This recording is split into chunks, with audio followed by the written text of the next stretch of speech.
Hi guys, this is Being Fat Virus to your first time to tune in to my channel. Okay? Join na, subscribe, like, share, and hit the bell icon para dyan sa mga hindi pa patulog-tulog. Tara, tulungan niyo ako sa 5,000 to 10,000 subscriber at marami tayong mga pakakalat na mga giveaways dyan. Of course, number one is drone. Okay guys, today is not a drone. This is some car setup. Okay? So, mahilig ako sa mga, hip-hop, R&B, boom bass, boom box, okay? Again guys, this is an additional setup na pwede natin gamitin. Okay, we call it the Kinetic, okay? 550 watts add-on and very easy to install Kinetic subwoofer. And take note, this is 10 inches. Okay, 10 inches lang yan. So, ano ba yung tsura nito? Again, this is a part 1 only. Okay, part 1 only, and the part 2 with different video, separate video, how to install this one. Tara, let's start it. Let's get it on, guys.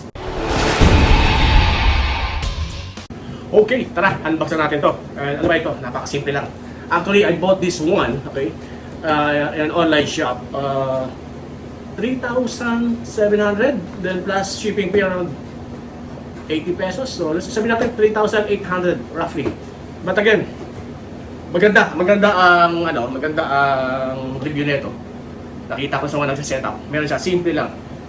Ito ay ang Kinetic 10-inch subwoofer that you can install very easy sa ilalim ng mga passenger seat or your driver seat. Ganun lang. And then, very simple wiring. And you have your subwoofer boom bass. Okay, tara, unboxin natin. Ang the box itself, kita nyo man, ang laki. Okay? 550 watts, that's Kinetic brand. 10 inches. Okay? The side, all the specs. As you can see, the specs are ang bigat. Okay? As you can see, MOSFET power supply. Okay? RCA input high level. Remote control for subwoofer level. Phase switch, meron din siya. Adjustable input sensitivity. Bang boost to 0 to 18 decibel. Okay? At 45 Hz.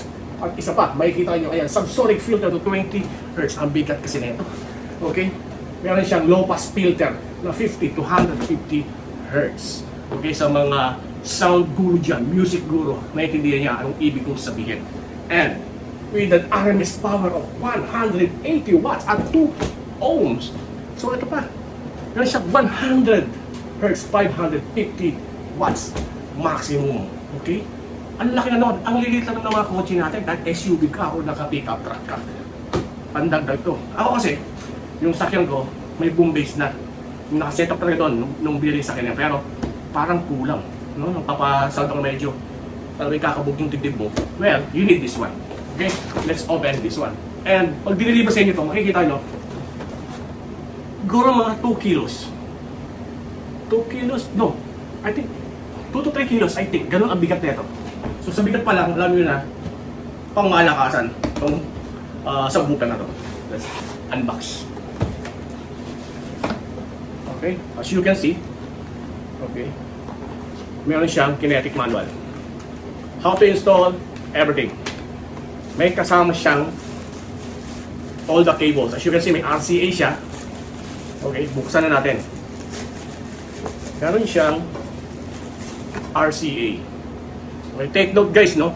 If you're going to set up your sound system to your car, maganda pa rin ang ginagamit na output input is from RCA.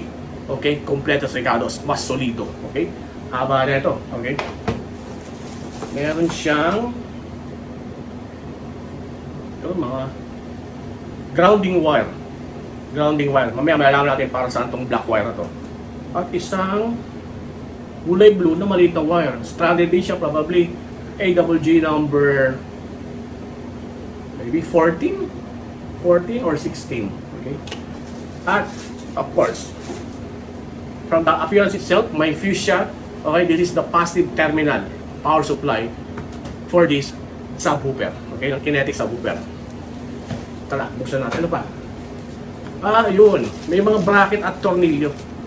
And then, isa pang optional, port. Okay?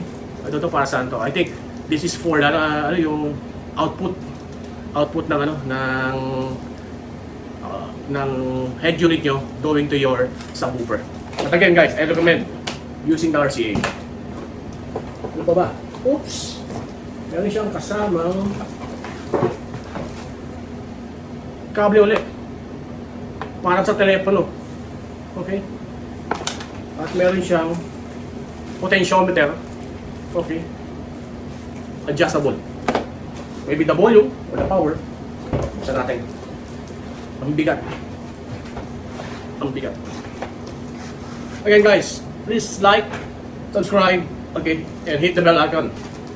Laging bumisita dito kay BN Fat Biker Studio. Tabihan natin ito. Napakabigat.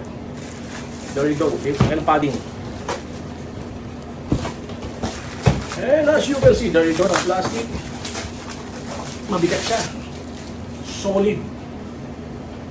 There you go, your 10-inch Kinetic subwoofer. Okay, meron lang siya power supply na 12 volts. Eksakto, pang kotse nga siya. Okay, pero meron siyang operating voltage na gagana pa rin siya around 10.8 okay, to 15.6 volts pa pwede pa rin siya. Kasi kasi magkaroon ng erratic reading. Eh, sa po natin, take note, na-set up pa rin natin ng voltage stabilizer yun, 12 volts. And then 550 watts. So wala namang makikitang kakaiba dito, no? Sa harap siya, sa likod, speaker lang.